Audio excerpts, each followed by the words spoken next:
mga ka-teacher! It's me, your teacher Cara Ivy from 5-1 Talk. And yes, I am very happy because Teacher D na po tayo. Yes, promoted na po yung above na to, si Teacher Cara Ivy. So, gusto ko lang mag-share kahit konti sa inyo. Sa loob ng 8 months, naabot ko na yun agad-agad. Kung hindi lang ako tinamad, kumuha ng mga basic requirements ni 5-1 Talk like NBI, gumawa ng self-introduction video, dun po talaga ako na-stop. So, from February, March, April, May, 4 months po akong nag-stop. Hindi nag-stop na magturo ha, na-post lang kumbaga dahil hindi ko pinasa yung NBI at introduction video na requirements ng 5-1 Talk. Kasi wala sa isip ko na magpa-promote as long as may trabaho naman ako.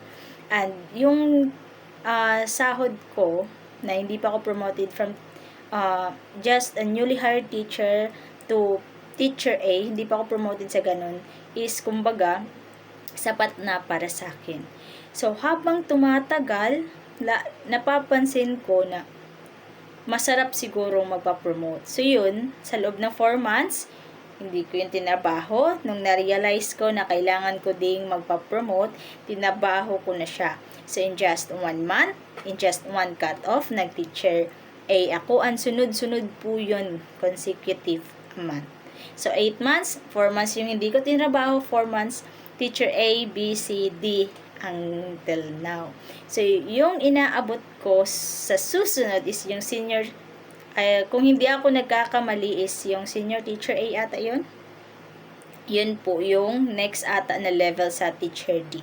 So, correct me if I'm wrong. So, ang sagot doon sa mga tanong or sa paminsan-minsang tanong, mahirap pa daw mapapromote. The answer is no.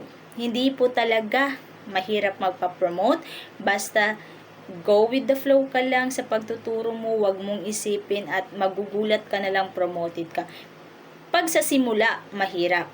Kung wala ka mga basic requirements, NBI at yung introduction video nila, kasi di ka agad step 1 mo is to teacher A. Hindi ka mapupunta sa teacher A kung wala yung dalawa at laging downgrade po yung portal niyo.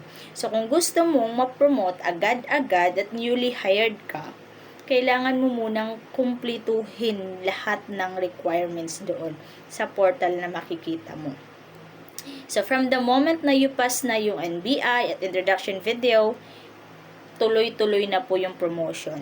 At kahit hindi mo man yun isipin, magugulat ka na lang, wow, promote na pala ako dito na part.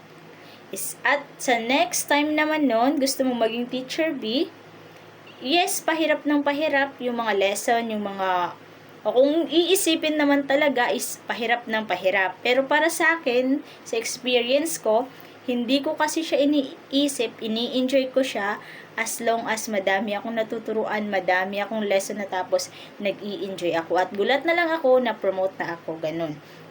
So, pagkakita ko sa requirements for promotion, teacher A, B, C, D, ang dami palang kailangan tapusin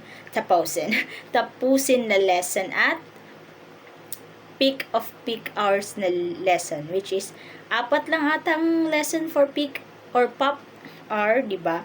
So, yun.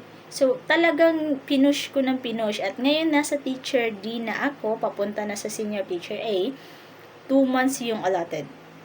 So, pataas na pataas yung lesson. So, hopefully, makaya ko to within 2 months na hindi mag-downgrade yung system ko. And just to share from this video, sa next video kong mga teacher, i-share ko sa inyo yung journey ko dito sa 5-1 Talk.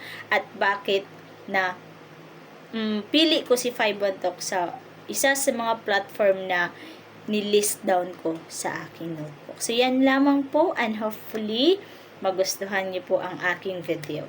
Bye-bye mga ka-teacher. Magtuturo pa po si above.